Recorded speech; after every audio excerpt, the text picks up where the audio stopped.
கலிங்க விஜயம். அத்தியாயம் 8. யசோதையின் இல்லம். கலிங்க தலைநகரில் கோட்டைக்கு வெளியே மரங்கள் அடர்ந்த அமைதியான இடத்தில் அமைந்துள்ளது கிருஷ்ணர் கோயில். 1000 ஆண்டுகளாக மக்கள் வழிபடும் மிக பழமையான கோயிலாக இருந்தாலும் அவ்வப்போது பல மன்னர்களாலும் செல்வந்தர்களாலும் புனரமைக்கப்பட்டு மிக பொலிவுடன் இருந்து வருகிறது. கிருஷ்ணர், பலராமர், சுபத்திரை இவர்கள் மூவருமே குடிகொண்டிருக்கும் சன்னதி. சன்னதிக்கு வெளியே ஒரு சுற்று பிரகாரம். அதற்கு அடுத்து ஒரு மகா மண்டபம். மகா மண்டபத்தில் மகாபாரத காட்சிகள் தீட்டப்பட்டு விளங்கிய அழகிய ஓவியங்கள். கிருஷ்ணருடைய லீலைகளும் ஓவியங்களாக வரையப்பட்டு மக்கள் உள்ளங்களை கவரக்கூடியதாக விளங்கியது. இறைவனை வழிபடும் பக்தர்கள் காலம் போவதே தெரியாமல் பிரமிக்கும்படியாக மிகச்சிறந்த ஓவிய கலைஞர்களால் வரையப்பட்ட ஓவியங்களை கண்டு ரசித்தபடியே இருக்கும் காட்சிகளை தினமும் காணலாம். அது மட்டுமல்லாமல் தெய்வ சிலைகள், அழகுமிக்க இள மங்கைகளின் சிலைகள், வீரம் பொருந்திய மன்னர்களின் சிலைகள், மக்கள் போற்றும் மாந்தர்களின் சிலைகள் என்று மகா மண்டபம் காண்பதற்கு கண்கொள்ளா காட்சியாக தெரியும். மகா மண்டபத்திலிருந்து வெளியே வந்தால் சுற்றிலும் நல்ல அகலமான புல்வெளித்தரை. கோயிலை சுற்றிலும் நன்றாக பராமரிக்கப்பட்டு வருகிறது. சிறிய சன்னதிகள் புல்வெளியில் ஆங்காங்கே கட்டப்பட்டு லிங்க திருமேனியுடனும் கருடன், ஆஞ்சநேயர், கணபதி என்று பல சன்னதிகளும் காலத்துக்கு ஏற்றபடி பல்வேறு காலகட்டங்களில் கட்டப்பட்டு கிருஷ்ணர் கோயிலுக்கு மேலும் அழகு சேர்த்தன. தென்னாட்டிலிருந்தும் வடநாட்டிலிருந்தும் வரும் பக்தர்கள் பார்த்து வியக்கும் வண்ணம் கோயில் மிகவும் நேர்த்தியாகவும் அமைதியாகவும் இருந்தது. கிருஷ்ணர் சன்னதியில் இறைவனை வழிபட்டு வெளியில் வந்தால் கட்டாயம் சன்னதியின் கோபுர விமானத்தை ரசிக்காமல் இருக்க முடியாது. அவ்வளவு பெரிய கோபுரம் 150 அடிகளுக்கு மேல் உயரம் இருக்குமாறு அமைக்கப்பட்டு தொலை தூரத்திலிருந்து பார்த்தாலும் கோபுரத்தின் விமானம் தெரியுமாறு அமைக்கப்பட்டிருந்தது. கோபுரம் சதுர வடிவமாகவும் ஒவ்வொரு தளமும் அலங்காரமாகவும் பல்வேறு வேலைப்பாடு அமைந்த சிற்பங்களுடன் மேலே செல்ல செல்ல நுணுக்கமான வேலைப்பாடுகளுடன் கம்பீரமாக காட்சியளித்தது. தென்னாட்டில் இப்படி ஒரு வேலைப்பாடு அமைந்த கோபுரம் எங்குமே இல்லை என்று எண்ணினான் கருணாகரன். கருணாகரன் கோயிலை நன்றாக சுற்றிவிட்டு ஒவ்வொரு பகுதியாக பார்த்துவிட்டு ஒரு மரத்தடியில் அமைதியாக வந்து அமர்ந்தான். கோயிலுக்கு வந்த பக்தர்கள் சிலர் அம்மரத்தடியில் அமர்ந்திருந்தனர். நல்ல அடர்த்தியான வேம்பு மரம், நன்கு விரிந்த கிளைகளுடன் பச்சை பசையில் என்ற இலைகளுடன் அந்த வெயில் காலத்தில் மரத்தடியில் அமரும் போது கிடைக்கும் இன்பம் இருக்கிறதே, அதற்கு ஈடு இணையே இல்லை என்பது போல நிழலையும் குளிர்ச்சியையும் வாரி வழங்கி கொண்டிருந்தது. பக்தர்கள் சிலர் தங்கள் குடும்பத்தினருடனும் குழந்தைகளுடனும் அங்கே அமர்ந்து தாங்கள் கொண்டு வந்திருந்த தின்பண்டங்களையும் பிரசாதங்களையும் சாப்பிட்டு கொண்டிருந்தனர். சிலர் மரத்தடியில் அமர்ந்து பக்தி பாடல்களை பாடிக்கொண்டிருந்தனர். சிலர் இறைவனின் திருநாமங்களை சொல்லிக் கொண்டிருந்தனர். கருணாகரன் அமர்ந்த இடத்துக்கு அருகில் ஒருவன் வந்து அமர்ந்தான். அவன் இறைவனின் திருநாமங்களை சொல்லிக் கொண்டிருந்தான். அடுத்து ஒரு பாடலையும் பாடினான். நல்ல வேளை அவன் சற்று மெல்லிய குரலில் பாடியதால் கருணாகரனின் காதுகள் தப்பித்தன. பாடல் என்னவோ கருத்துள்ள பாடல்தான். ஆனால் அவன் பாடிய விதமும் கர்ண கடூரமான குரலும் அவனுக்கும் இசைக்கும் வெகு தூரம் என்பது போல தோன்றியது. இனிமேல் இங்கேயே உட்கார்ந்து கொண்டு இவன் பாடுகின்ற பாடலை கேட்பதை விட எழுந்து வெளியில் எங்காவது சென்று விடலாமா என்று யோசித்தவாறு அந்த மனிதனை பார்த்தான் கருணாகரன். அவனது முகம் எங்கேயோ பார்த்தது போல தோன்றினாலும் எங்கே பார்த்தோம் என்பது ஞாபகத்துக்கு வரவில்லை.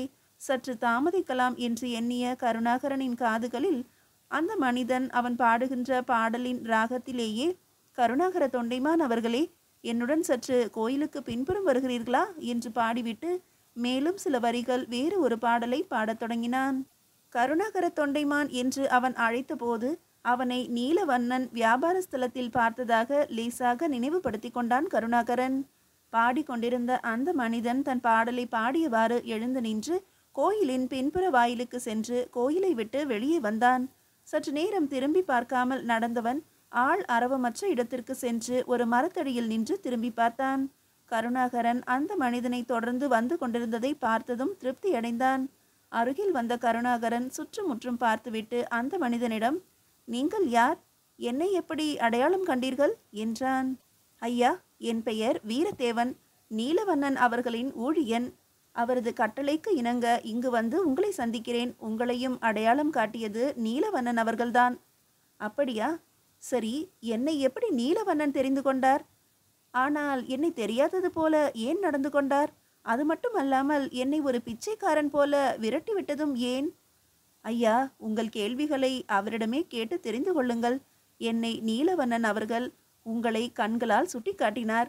பின்னர் சில கணம் கழித்து கிருஷ்ணர் கோயிலுக்கு சென்று உங்களை தனியாக சந்தித்து ஒரு விவரம் தெரிவிக்க சொன்னார். என்ன விவரம்?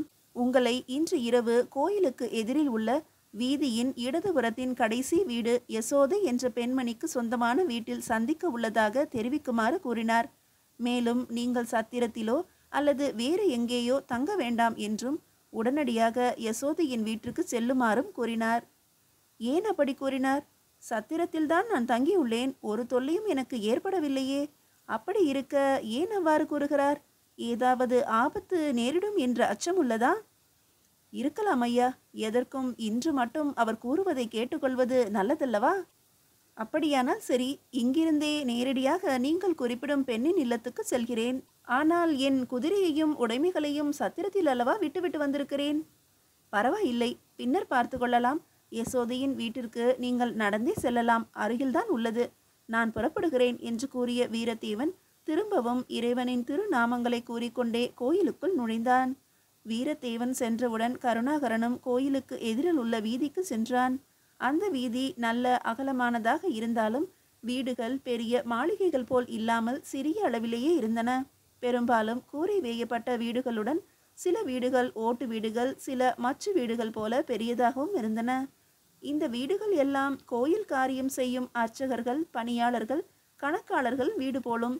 ஆனால் கடைசி வீடு யசோதை என்ற பெண்ணிற்கு சொந்தமானது என்று வீரத்தேவன் கூறினானே, அவள் யாராக இருக்கும்? ஒருவேளை கோயிலுக்கு நேர்ந்துவிட்ட பெண்ணாக இருக்குமோ?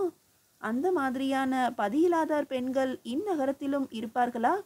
நீலவண்ணன் ஏன் இப்பெண்ணின் இல்லத்தில் நம்மை தங்கச் சொல்ல வேண்டும்?